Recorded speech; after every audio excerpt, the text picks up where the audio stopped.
Hey, what's up, guys? Welcome back to another MMA breakdown. And we're going to be talking about Tony Ferguson being the best damn lightweight in UFC history with 10 consecutive win streak, beating Edson Barboza, Dos Anjos, every top guy he's beaten, okay? He did call out Nate Diaz. Nate Diaz didn't want to fight. Nate Diaz just wants money fights now. So, he beat Kevin Lee, which Kevin Lee stepped up to fight for the interim title. And he beat him in a triangle choke in the third round of their fight. Kevin Lee had staph infection, but Kevin Lee gave him a good fight. So Kevin Lee will be a guy to look out for on the rise. He will be a guy that will be coming and being one of the top contenders. But we gotta say, Tony Ferguson, his next opponent's gotta be Conor McGregor. That's what it's gotta be. You can't give me some bullshit and tell me that, oh, no, it's gonna be Conor Nate Diaz 3.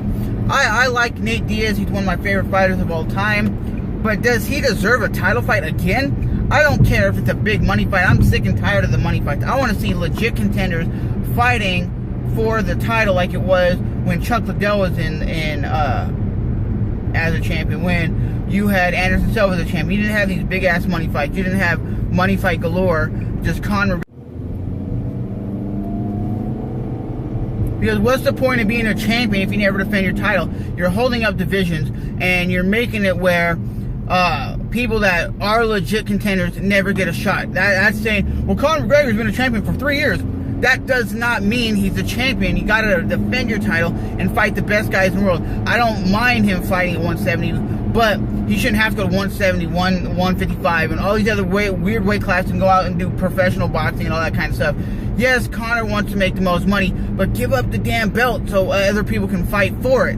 That's what these guys are into the business for, is to be champions, and they can't even fight for a title when you have a clown that is holding up the division. And I know a lot of you guys are Conor McGregor fans. I'm a big Conor McGregor fan. I was going for Conor versus Nate in the second fight, but I was like, I like both guys. I like Nate and Conor. Conor's one of my favorite fighters. But Tony Ferguson is on a 10-fight winning streak, whooping everyone's ass.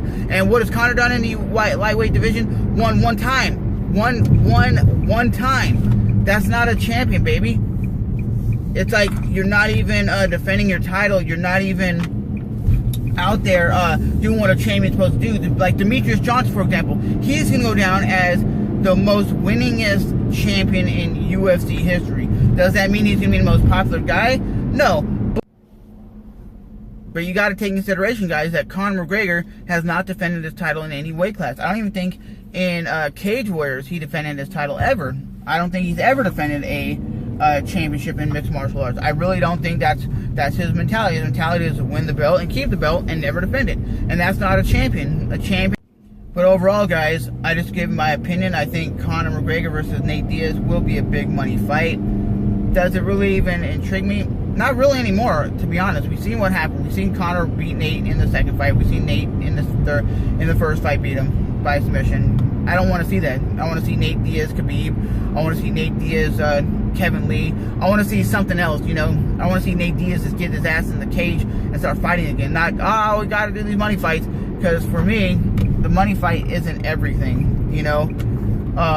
If it was about the money fight, you would have Demetrius Johnson fighting 135 contenders and fighting bigger guys. But overall, I still think Tony Ferguson is the guy. 10 consecutive wins. That's more than that's more than GSP ever had. GSP only had 9 wins in a row. That's more wins than BJ Penn, more wins than Benson Henderson, and all these guys that were lightweight champion. He's done it by beating the best competition, outworking them, knocking them out, submitting guys with Darce chokes, with rear naked chokes, with triangle chokes. The dude has a sick ass ground game, and that's why I think Conor doesn't want to fight him, because he has an insanely high jiu-jitsu IQ. And that's the same problem that Nate gave him. Nate Diaz has a high IQ when it comes to the ground game. Like, he can submit you like that, and that's what he did. it was like second nature. He got him to the ground, submitted him, and Conor tapped out very quick and very fast. So for myself, I still think as a mixed martial arts fan, that's the fight I would be going for. That's the fight I'm excited for. That's the fight I want to see.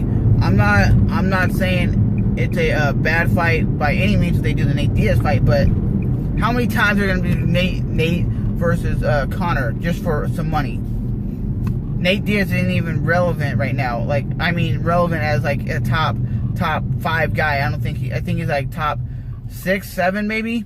They need to be given the top 1 guy. That's why, like I said in the beginning of the video, the guys that I like to see fight are the guys back in like the Anderson Silva days when he beat Rich Franklin. Rich Franklin was number 1, Anderson Silva was number 2, and so on and so forth. And then you would have number 1 fight like the number 1 contender fight the champion. That's how it was. It wasn't Anderson Silva go up to like 205 to fight the 205 champion because it was a money fight. There was no such thing as a money fight back then. And I like the days where you would know, okay, Tony Ferguson is number 1, Conor's is champ.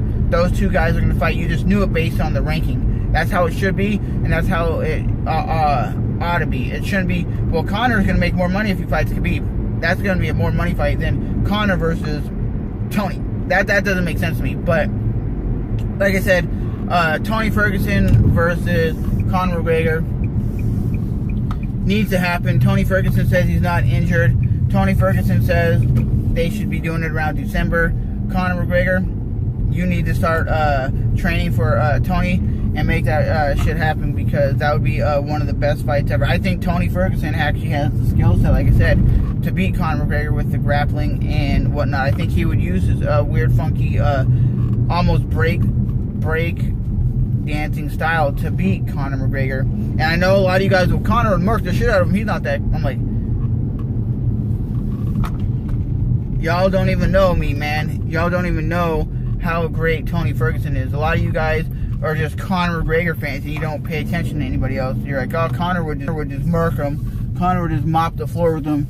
And I'm like, a 10-fight winning streak, ladies and gentlemen. Edson Barboza, Rafael dos Anjos, all the top guys he's beaten. The only other guy that I could say might give Conor a chance is Justin Gaethje. That guy would give Conor McGregor a run for his money. He's very technical, very explosive. He takes one and lands a bunch. So overall, I think it would be a hell of a fight, even if Justin fights him or Conor. I think Conor versus Justin would be a great fight, but I also think Tony, because he's the number 1 contender right now. And I even think Kevin Lee would give him a run for his money, because Kevin Lee has hella good takedowns, and that's what Conor's bad at, is getting taken down and getting ground and pounded. So as always, I'm Trevor, and this has been another MMA breakdown of Tony Ferguson versus Conor. Why should they fight? Because Tony is rightfully the number 1 contender. Why should Conor fight Nate? Just because he's going to make some money. To me, it's about the sport. It's about growing the competition. It's about making number 1 fight the current champion. That's what it should be, and that's how it always will be. So as always, I'm Trevor, and I'll talk to you guys in the next one, baby.